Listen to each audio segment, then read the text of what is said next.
This is a man's world. James Brown sang it, but he also sang it wouldn't be nothing for a woman or a girl. And lots of people saying that because sometimes, I feel like this is a man's world. Now,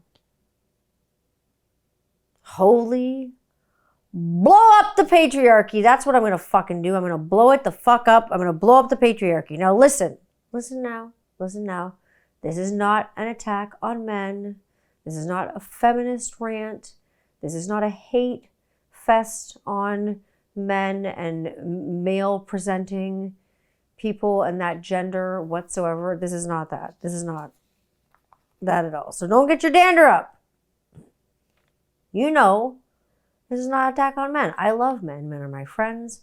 And I love men. Like, what can I say? I just do. I love everything about them. However, what I don't love, who are not my friends, are patriarchy and misogyny. Those are the things that I don't like. And let me tell you, those are not all attached to the male gender.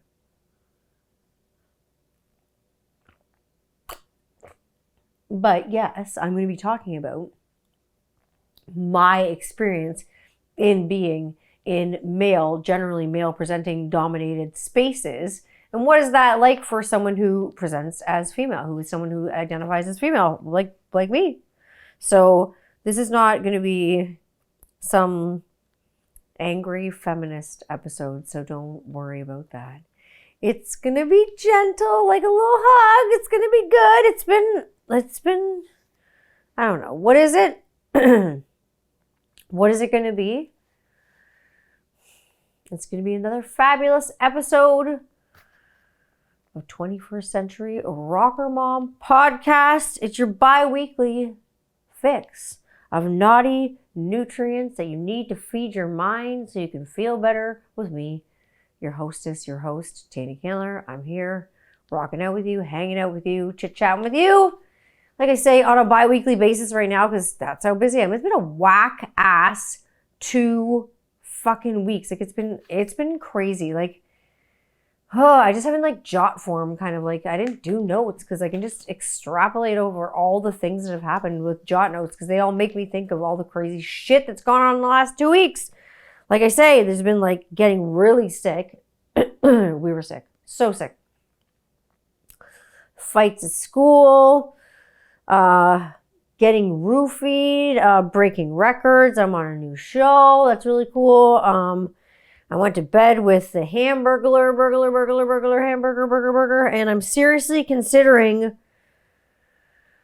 buying mass goodie bags of birth control and handing them out at birthday parties. All will be revealed. There's more on The Price is Wrong. I'm just kidding. Do you ever look at yourself sometimes, at your outfit after you put it on and you've worn it all day, maybe to the grocery store and around and people looked at you and whatever. And I was like, well, fuck. I'm wearing a lot of red, a lot of fucking red, but it's Remembrance Day here in Canada. It's Veterans Day in America. And so I'm wearing red and I was wearing a poppy and whatever. And I thought I thought I was getting looks. I didn't wear the hat. But it's kind of my shopping outfit. I'm wearing red long john, so maybe that's why, I don't know. And a red flannel, so I look festive. I look celebratory, I'm honoring people. Thank the veteran, whatever. I shook someone's hand at the grocery store and said thank you, for serving or whatever. It was just a nice old man. So, you know what I mean? That's what's been going on. So it's Remembrance Day here. And I guess I can start from handing out birth control at birthday parties because this is crazy.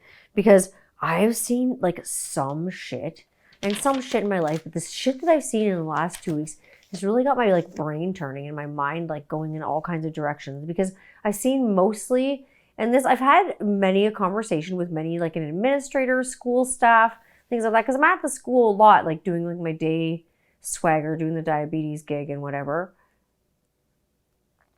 But I find that a lot of mostly female, I'm not throwing females under the bus, but I'm saying mostly females and female presenting folks are around 14, 15-ish. Like, I don't remember being that age. I remember being pretty bad, but remember not like this bad. Like the clothes, the makeup, the hair, the mouth, the attitude. It's more the mouths and the attitudes. And like a lot of these girls, like they're going on the playground, I can hear them talking that they're doing like adult things, but they're doing it with like child's, in my opinion, they're still children. They're just doing it with a child's body and a child's mind. And I think that's kind of screwing them up. Like they don't know what they're doing because they really don't realize the levity of what they're doing and how they're doing it. And they're making adult choices, and then they're going to also have some adult consequences, but they don't have the adult skills to cope with it. So these are the girls that end up fucking killing themselves because they can't get safe access to a fucking abortion because they're not allowed to have one because Roe versus Wade in so many states has fucked up people's access to abortion, and access is denied. Men continue to be fucking cum fountains, and teenage girls end up being fucking baby factories at 12. Like, I'm not saying it's their fault, like, but like kids are doing things younger and younger that they can't handle the consequences to. So like, I think preparedness and prevention is kind of like the key. Like when that stuff goes on, it's kind of like harm reduction, like giving people who are going to overdose like access to naloxone kits and safe places to be, exchanging needles and things like that. Like reducing the harm first kind of takes that out of the equation. I think it's the same thing. If you find out that your kids are like sexually active, I know you don't want to be that parent, and fuck, I'm just glad my kids are small and that is not on the horizon right now. Thank fuck. But you gotta think, fuck, I gotta be the parent that's gotta be responsible and give out those condom and birth control fucking goodie bags at birthday parties if you have to. I don't give a fuck. Give them out for Halloween. I don't give a shit. When you get teenagers at your door, fucking hand them a fucking handful of condoms. Hopefully they'll use them. But seriously, 14-year-old birthday party goodie bags for 14-year-old girls. What do I get them? Condoms, an IUD, birth control pills, and a Gardasil shot. Booyah, happy birthday, biatch. Seriously, ridiculous. Somehow, I managed not to get pregnant myself at 16 years old, all the while having every fucking opportunity presented to me as a young girl. Being in a band, traveling all over the place, especially being in a girl band, which is kind of badass already. And like, you know, guys thought that was kind of attractive. So I had like the opportunity to like hook up a lot. So did I? No. I didn't want to like fuck around and have sex with a bunch of dudes that I like didn't know and was going to have no connection to. That was not my thing. I don't know what it is with this generation. And that makes me sound like, again, like my parents, but I am my parents. I'm a parent, and kids this generation, I don't understand it. There's just no respect for the temple. Like for me, like my body is my temple. Nobody who's not worthy of being in the temple is going to be in the freaking temple. You're not allowed to worship this. No, you're not going to worship this. No. I'm not in it. Like I'm not into it, and I'm not down with it.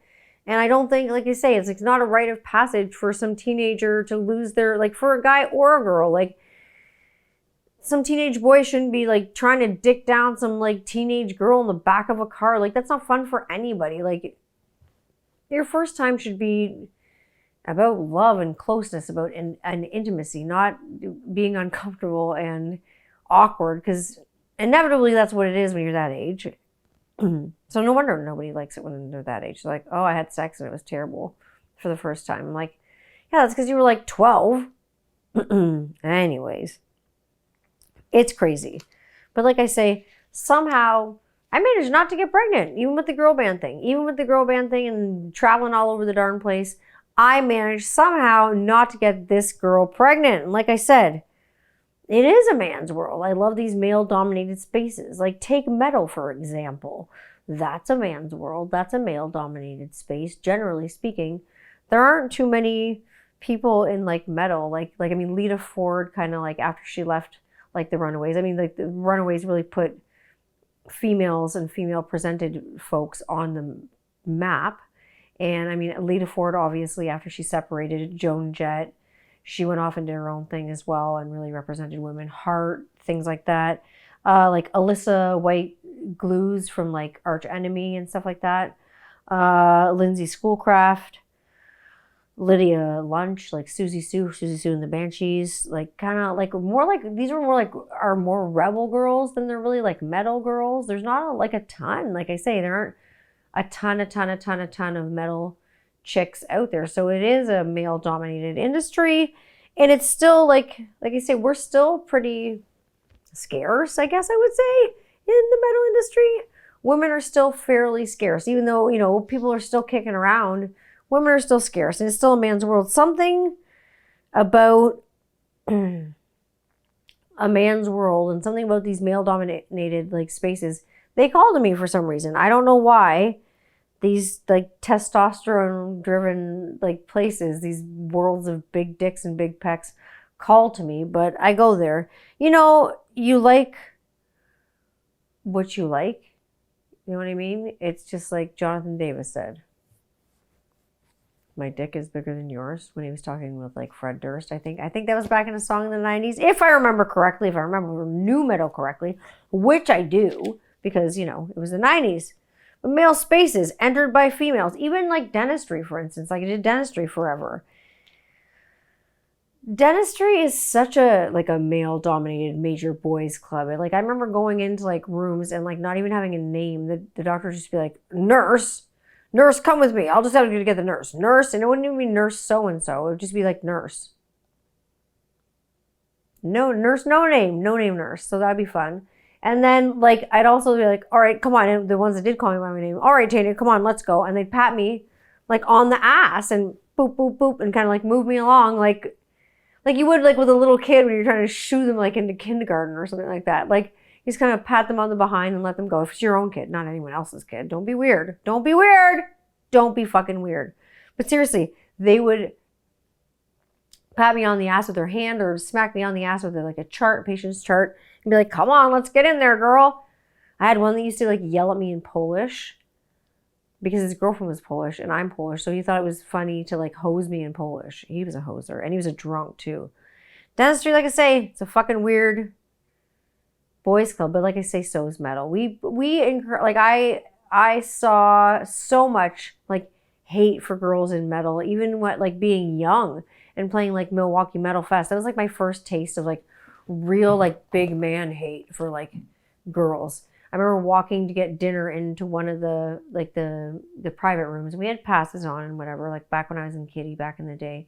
And the promoter of the festival came up to us and was like, what the fuck are you doing back here? You little girls aren't supposed to be back here, and blah, blah, blah. And I remember our manager walked up to him and was like, no, like, listen. Like, stop talking to them like shit. And two, they're supposed to be here. They're playing here. Like, what the fuck's wrong with you? So I remember getting a written apology from this man. And then years later finding out that he was part of kind of like a Me Too sort of thing. And he assaulted a lot of women. And he was just an asshole, probably because we were too young to assault at the time. And he was trying to pull one over. Ridiculous. Like, ridiculous. Ridiculous. Like, I've seen so many women get objectified on different things, like live streams. I remember there was this live stream. It wasn't too long ago, a couple of years ago, remember?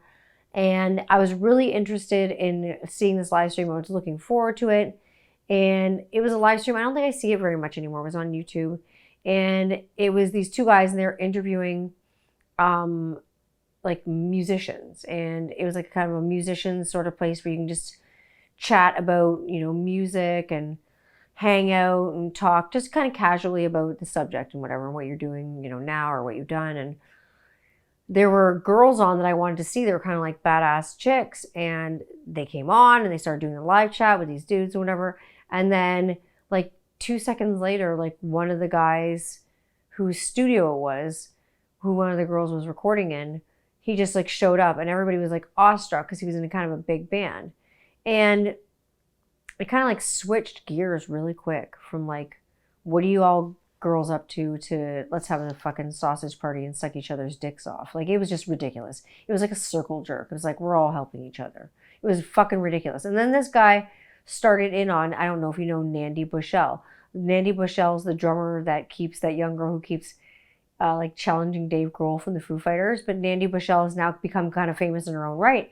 And at the same time, like, he was really talking about her a lot and bringing her up for some reason. He kept saying, you know, that little black girl, like, you know, she's little and she's black and she's a girl. He just had to emphasize little and black and girl, the things that were, you know, kind of like marginalized about her, things that made her, in his opinion, small. Not in my opinion, thank you very much, but in his opinion, small. And he just had to like keep making her smaller and smaller. I don't know if it was to pump himself up, but it was pretty pathetic to see like a grown man kind of shift his focus like that. And let me tell you, with the amount of girl bands that I've been in, I've worked double hard every time, because you fucking have to, because you're knowingly going into a male-dominated industry. Like, you're knowingly doing it. It's not like I just like, whoop, tripped and fell into this girl band by accident. I just like, whoop, whoop, tripped, fell over and ran into this bass. Fuck, what happened? No, that didn't happen.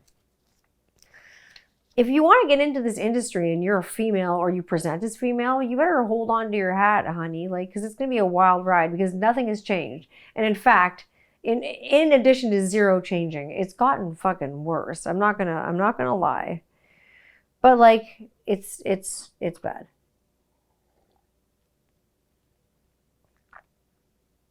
Why do you think I'm not in a hurry to release an album right now? I'm still working on it.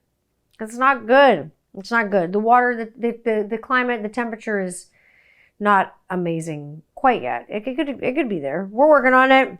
But like I say, when I was a kid, I was called like a tomboy for the way that I kind of am, right? I really think when it comes to that kind of thing, you just like what you like. And it's kind of weird to put like genders on like activities and like things, being like, that's a boy toy or that's a girl's toy, or hockey's a boy's game, or lacrosse is a boy's game, or this is a girl's game, or like, I think that's really fucked up, like, for whatever reason. To like, who thought to attach a gender to a color? Who thought that boys are going to be blue and girls are going to be pink? Like, who thought that up? I think it's fucking stupid to attach, because like, salmon is pink and men like salmon, don't they? Like, a manly salmon, that's a pink color. I'm sorry, it's peachy pink. Like don't fuck around and attach like genders to colors or anything that's like inanimate. A gender to something that's alive and sentient, go ahead, add a gender, whatever it may be. He, she, they, you know, whatever your gender may be, whatever your pronoun is. But don't go genderizing things and misgendering objects. It's fucking ridiculous. Maybe, you know, when it comes to the tomboy thing, I'm just real outdoorsy. I like things like chopping wood, and I like knives, and I like big fat cigars, and I like everything that goes with it. I've always had more male friends and male presenting friends than I have female friends. I have a good like close group of female friends, but mostly I get along with dudes because we like the same things. Like, we like cigars. I like knowing about notes and like alcohol and like scotch and brandies and things like that, but I don't drink them. But I mean, like, we talk about coffee. I mean, making beef jerky, barbecuing, smoking meat and stuff like that, making hot sauces, kind of like major dude activities, hiking. I know a lot of ladies that hike and people that present as female that hike. But like, I like, you know, fishing and outdoorsy. These are my like guilty pleasures, especially like cigars. But again, we're going to get rid of the word guilty pleasure, because you shouldn't be feeling guilty for anything that brings you pleasure, especially like that. No. Let's get rid of the word guilty pleasure, because it's another one of those silly things. There ain't no thing as a guilty pleasure. I'm going to tell you that right now. I'm glad we just live in a world where to most people, like, I would say like normal people, they just don't care what you like and like what you do, and that's cool. Like, who you are is who you are, and what you like is what you like, and that's cool with them. They don't bother with it. They don't bother with you. They leave you alone. They keep to themselves about their own shit, and that's cool. That makes me want to be Your friend, that makes me want to be your friend. That makes me want to hang out with you. And making friends as a grown-up is so different. It's so different and so weird. But like when you do make friends as a grown-up, here are some tips. Come at it like you would when you were a child. Like when you were making friends when you were a kid. Remember when you made friends when you were a kid? When you're grown up, come at it the same way. Come at it the same angle, without judgment, without preconceived notions. Don't come to the relationship table with any with any expectations or high expectations. Don't hold another person to your expectations. Realize another person's belief systems are not going to be your belief systems. Realize that people are not going to think exactly the way you think. Realize that people are different, and maybe honoring those differences and respecting those differences. Just like when you were a kid. Remember making friends when you were a kid? Friends we make, sometimes aren't the ones that we keep. And it doesn't matter how long ago we made them. Like sometimes they're not around. Even if you're friends for 20 years and the only time you fucking call each other is when somebody fucking dies. That's really fucking shitty. But I mean, I have some friends that I've been friends with for over 20 years. And the only time, like literally the only time we gather, or the only time we get together is like to be all in black when somebody fucking dies. It's ridiculous. And it sucks. But like I say, like sometimes you can connect with someone when you turn like 40 years old, and you connect with someone that you just meet, and you can be like besties and like have a really great connection and be able to hang out and have a lot in common. It's cool, right? But sometimes with old friends, you go other directions, and sometimes you don't like meet back like up again. You don't come back together and meet back in the middle. And that happens, and the well just becomes poison sometimes, I think. Sometimes things get toxic, and sometimes someone does something so fucking unforgettable in your life and so bloody awfully terrible that you just completely shut off. Just totally fucking shut off. You lie to me and I fucking shut down. Like the end. It's over. You burn my honesty and you burn my loyalty and you burn my trust. That you just burn my respect. You might as well take your friendship and fucking burn it too. Because those are things that I won't tolerate. Mostly it's like the lying thing. And if I catch you in a fucking lie, you're fucked. Like no thank you. I'm not into it. I'm not into it. Take that fake shit and keep it. Keep all the fake shit, and just those who usually stir the shit pot have to lick the spoon. So lick the spoon with the fake shit on it. Sweary. What can I say? Last week, now speaking of swearing, I gotta tell you, I broke a record. Well, it wasn't really, theoretically it was this week. Last week was when it went off, but this week is when we got feedback on it. I'm on a brand new show, and the show's already aired, and not my episode yet, the one that I'm included in where my segment is included. But the show is called Planet Cool Stuff, and it's on Super Channel, which you can find on like Jinx Esports Canada or Jinx Canada, or you can find it just like streaming there, or you can find it on Super Channel if you have Super Channel. You can find it that way, and you can find out more about Planet Cool Stuff. I'll post a little bit more about that on the Instagram, so you can find out where to see that. But my episode is being edited right now, and it went to post for post audio. And, in case they have to bleep anything out, or just in case anything's, funny or whatever. And I broke a record. We're talking about everything from music to Kitty to the podcast to being a mom to cooking to the beer company. Rockaholics going to be featured on Planet Cool Stuff. It's really fun. But my record breaking, what was it for? The most swear words in a 4-minute segment in all of Rob's 15 years career working with this particular post audio person. This guy was like pissing himself because he was like, yep, Tanya wins the Pirate Award for Mouth of the South, because like seriously, like my uncle said, every fucking Candler has a fucking mouth, and that's real talk. It's just the way it is. So post audio guy says I got the most swears in an episode ever in 15 years. I can say fuck yeah to that, because that's fucking hilarious. This surprises absolutely no one. Anyone that I told was not surprised, including Rob. I just get so tired that the words just fly out of my mouth and I can't stop them. It's like they have to like leave my lips. Like once they go over my lips and they're out of my mouth, I can't stop it. They're already gone. And then sometimes it's like I have so many thoughts and ideas inside me. If I don't say them, I feel like I'm going to explode and fucking candy canes are going to go everywhere or something.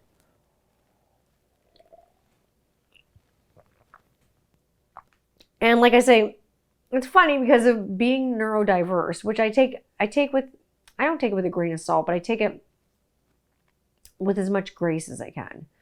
Being neurodiverse, I have really poor impulse control. So I sometimes just blurt things out like when I shouldn't. And like they're like time and place are just not a thing with me. It's just very difficult for me to control myself all the time. It's just very difficult for me not to just say whatever's on my mind. And I do. And I just gotta let it out. I can't keep it in. Can't keep it in. I gotta let it out. It's like the friggin' Cat Stevens song. Like I have to let it out all the time and I can't stop it. I struggle with that. As y'all know, I also struggle with insomnia. That is a bitch that has many names, but mine, it's Tanya has insomnia is the name of mine. It's ridiculous. So I took a little trip to the doctors and we tried a new sleeping medication as an attached, like a piggyback medication to my other sleeping medication. So the one medication puts me to sleep, like lets me fall asleep. And then this now with piggyback medication that we're going to put together with them, we're going to go piggyback mountain action. And it's called, it's like a hypnotic sort of medication, and it helps you stay asleep and reach your REM state. So I'm dreaming it again, which was really fucking trippy, but wow. Roofie City. Like say when I said I went to bed with the Hamburglar, I did. I went to bed with a fucking McDonald's cheeseburger in my hand, and I don't have any recollection of it. Apparently I was having like a whole conversation, eating a cheeseburger, just talking away, and I don't have any recollection of it. The only reason I remember the cheeseburger is because there's like a little piece of the cheeseburger like sitting on the end table, at the night table, at the end of the night in the morning. I just saw it. I'm like, did I bring a cheeseburger to bed? Like, what the fuck? I went to bed with the Hamburglar, waking up with strange hamburgers in my bed. Ridiculous. No memory of it whatsoever. I'm making promises and deals and all kinds of shit, like while like I'm on this medication with no fucking memory of it. I'm promising Rob things and like making deals with him that are like ridiculous.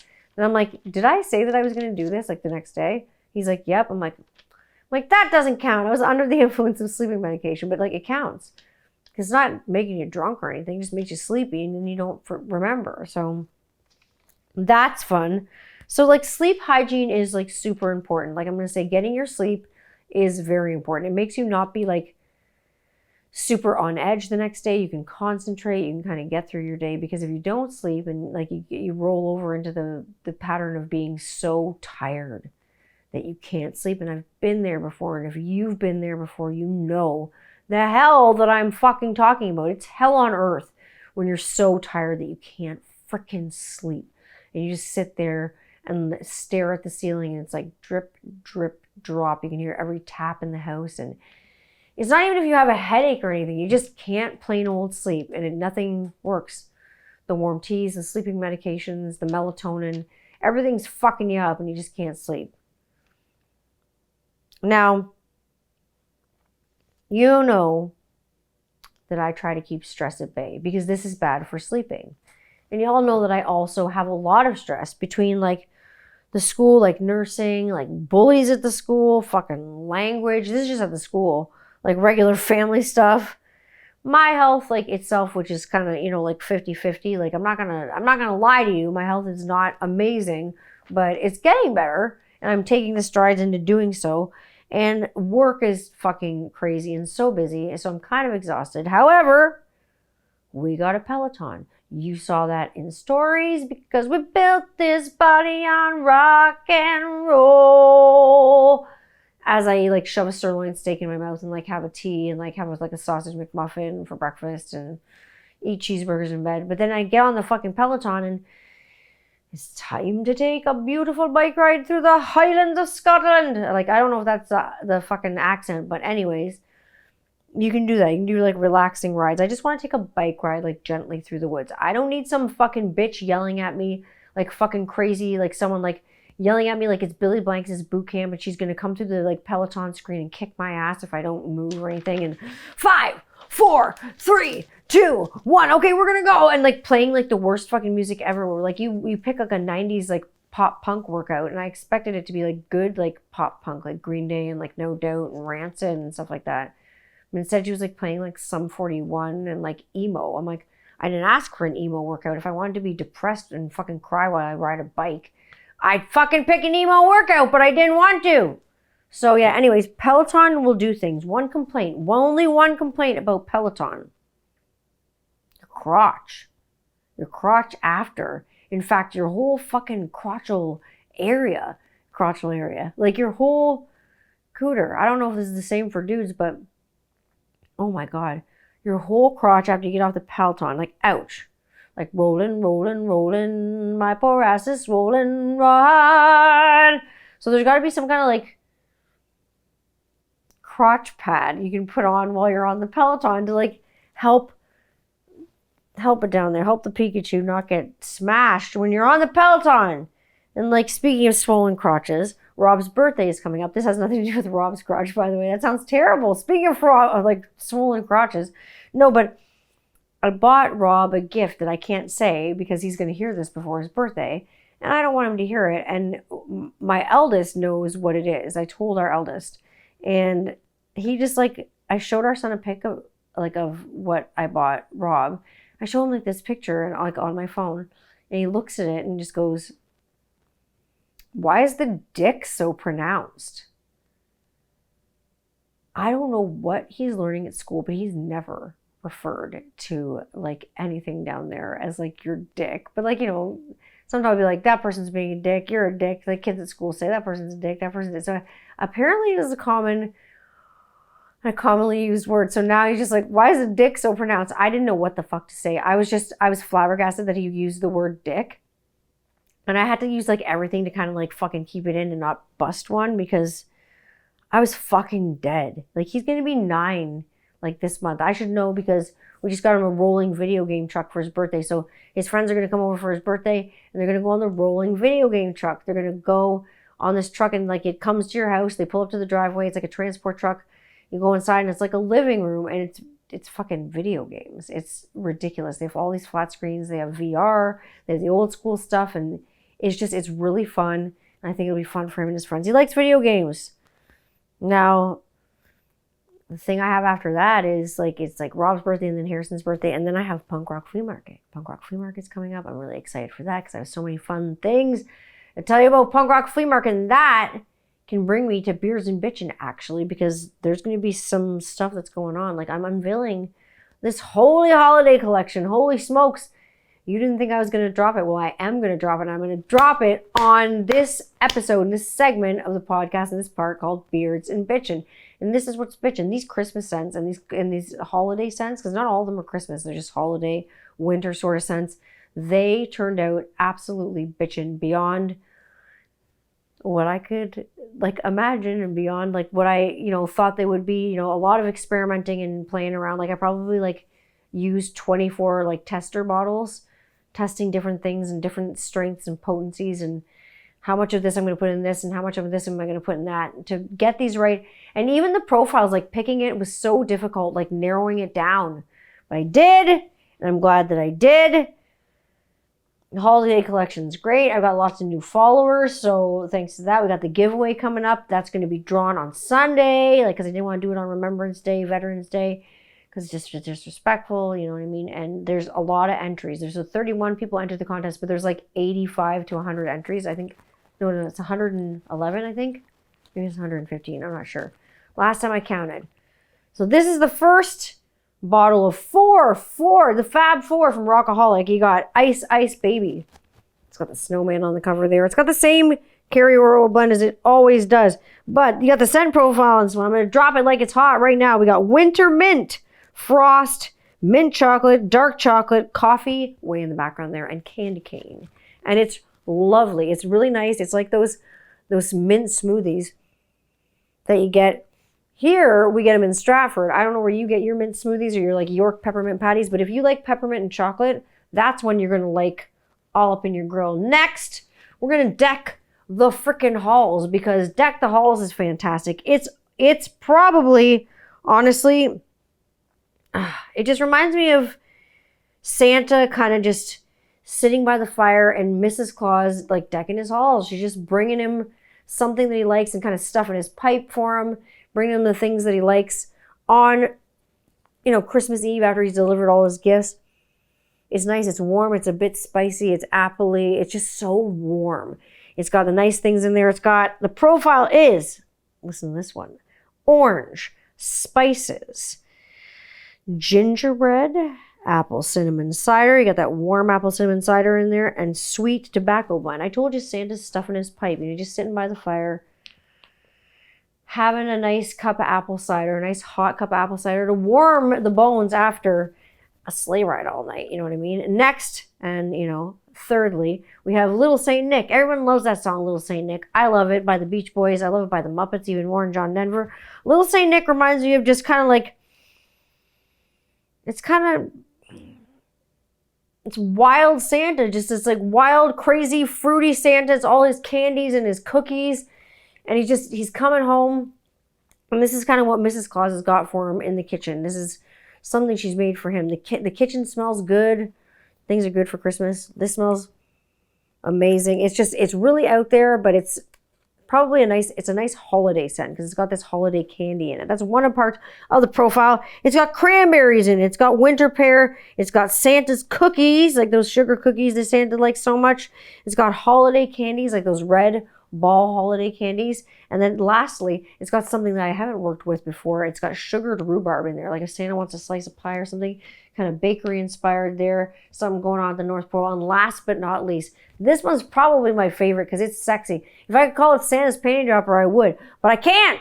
So I called it Winter Wonderland because this is like you're going on a sexy walk with your bearded person, and like this is like a sexy Santa scent. This one is like liquid panty dropper. This is the cologne scent that I've been dying for all year. This one is amazing. The profile on this one is Christmas tree. And I'm not talking like forest pine needles. I'm not talking fir needles. I'm not talking Douglas fir. Just a hint of Christmas tree is in there. There's mistletoe in there. There's teakwood in there. And lastly, there's Santa's cologne, which is like almost like a combination of Drakkar and aspen and brute and just a bunch of colognes kind of almost together. And it's really nice and it's heavy and it's deep and it's just nice. The teakwood really brings it out really nice. The teak's nice in there. The mistletoe's nice and fresh. And the forest pine's nice in there and it's subdued in the background. So it's not like pine needles up in your face. It's not like something you'd smell in your car. It smells really sexy. The people who have tested it have told me that they needed to get like Cialis for the weekend for that specific scent because their wife wanted the weekend boner or something.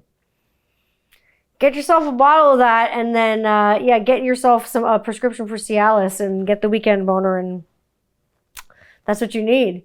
I got a new oil holder. I'm excited with that. The oil holders with all the shells and everything like that. Rob got me a new oil holder, so it's going to be fun for shows, especially at Punk Rock Flea Market. That's the next time you're going to be able to see me in person. Now, what butters am I going to do out of these oils? I don't know yet. I'm going to drop 4 oils. I'm going to drop money this week actually. And then I'm going to drop butters like sometime after that. I don't know. I'm going to do 2 out of 4 butters. I don't know what scents I should do. You tell me after you get them. Let me know. Now, if you haven't heard of the band, The Beards, you should probably check them out. I put them on my story sometimes, and I wanted to keep this beardy. So, check out this band called The Beards. They're a bunch of bearded dudes who sing songs about beards. Living with a beard and dying with a beard. And if your dad doesn't have a beard, he's not like a real dad then, like in shaving and traumatizing your kids. It's funny. It's lighthearted. Something you can put on your beardy stories. Now, honestly, it's great. Now, on a serious note, a lot of my bearded friends are actually veterans and have served. So this is a big day for a lot of you and a lot of other folks as well, because here in Canada, it's Remembrance Day. In the States, like I said, it's Veterans Day. And this is what we observe here. And then today I kind of realized after I went to the kids' Remembrance Day assembly, through the week and everything, and they brought up I was cool until they started playing What a Wonderful World and showing pictures of kids. And then the grade 2s came up and they had these little lanterns and they were talking about peace on earth and how all children should be peaceful and all children should live in harmony and all children should live together in a world full of love. And I was like cool until then, and I fucking cracked. And lost it and cried like at my kids' assembly in school. Like all their teachers like saw me crying and stuff like that. And I don't care. I'm a big old marshmallow, but I mean it happens. But then I got to thinking, like after I got home and I did some research and I did some looking around and looked at money and government stuff and where things are allocated in wars. And then I realized that it's Remembrance Day, it's Veterans Day, and I killed a child today. Not maybe directly. I didn't go up and kill a child, but I don't get to pick where my tax dollars are allocated to. And generally, neither do most of you. Some of you do, but most of you do not get a choice of where your tax dollars go. I'd like more of mine to go to education personally, but they're not going to that. 20 to 22% of our tax dollars in North America are funding bombs right now that are killing fucking innocent children. We're bombing the flying fuck out of innocent people, and we're funding it. People that never asked for this shit. People that never asked for war in their entire fucking life. We didn't ask, and I didn't ask for my tax dollars to go to bombing the crap out of innocent people and killing people, killing children on both sides of the war, no matter what wars are going on right now, because there are more than just what's going on in the Middle East. Like, open your fucking eyes up. So yeah, not directly, but I murdered a fucking child today, and so did you, if you paid taxes and you don't know where your fucking money's going. So do your things.